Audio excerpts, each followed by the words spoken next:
Shalom.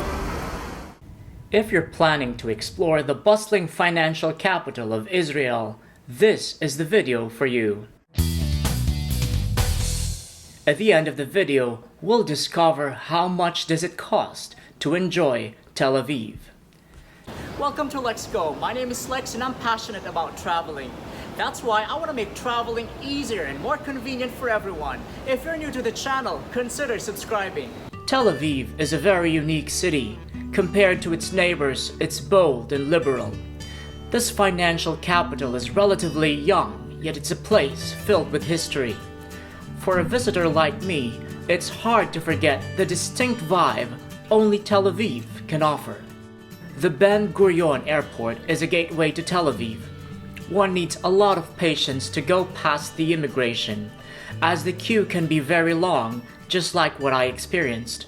Going through the immigration control of Israel taught me one lesson, that it's not easy to be Israel. You see, they did not stamp anything on my passport. They instead gave me a separate sheet of paper with their stamp in it. That paper I must keep until I leave their country. You know why? That's because several Arab countries will not accept me as a visitor if they find Israel's stamp on my passport. Relationships, even with neighbors, can be very complicated. Israel's modern airport is the place to get you started with what you need as a foreign visitor. Here, you get local currency through ATMs and money exchange services, as well as prepaid data SIM. From the airport, trains are available to bring you to different parts of Israel for 24 hours. However, be aware that there is no public transport during the Sabbath day, which begins Friday afternoon until Saturday evening. Airport taxis are reliable. They offer a flat rate to your destination. Taking a bus is difficult if you do not speak Hebrew. Tel Aviv is an expensive city. Food to hotel rooms could cost as much as they would in London or New York. We stayed at the David Intercontinental Hotel, a commanding structure overlooking the Mediterranean Sea.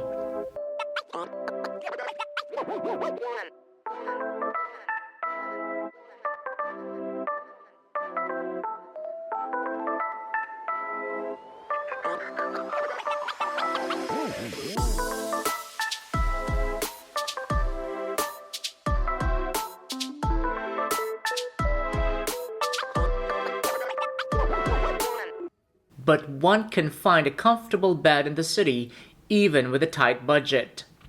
When a city is influenced by migrants from all over the world, you can expect a deliciously diverse dining experience. Tel Aviv is a place that's perfect for those who love to walk. Turn off your Google Maps, get lost so you can truly experience the charm of this Mediterranean city.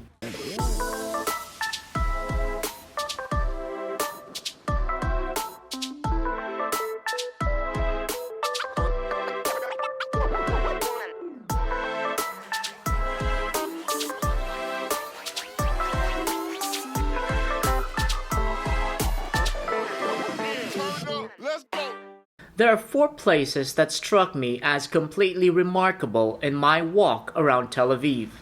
First is the Mediterranean Sea. The vibrant beach activities is at the heart of the Tel Aviv lifestyle. Second is a cluster of neighborhoods popularly known as the White City of Tel Aviv.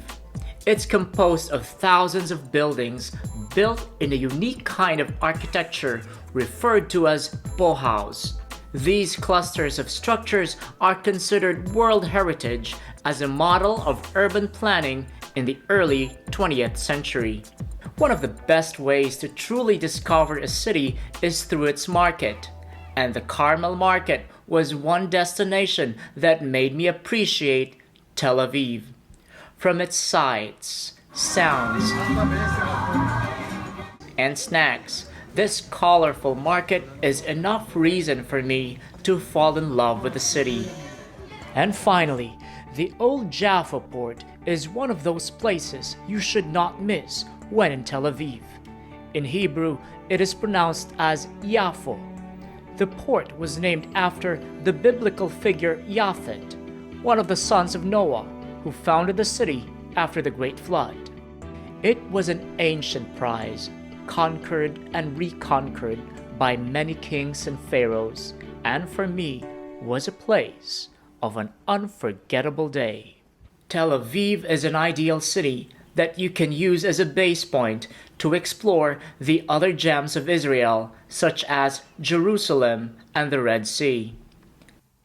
However, leaving Tel Aviv is not easy, not just because of its charm, but because of its rigorous security procedures at the airport. They questioned every travel I made to a Muslim country, and every electronic item I brought with me on board underwent a tedious security check. So as I've learned today, the Ben Gurion Airport, the Tel Aviv Airport, has one of the most difficult, detailed security for departing passengers, and it was a bit unsettling to go through all the procedures they have, because they have to check every electronic device and wires you have. And because of this, many locals recommend that one should arrive at the airport at least 3 hours before departure. I hope you find my guide valuable. Let me know what you think, and don't forget to subscribe to LexGo.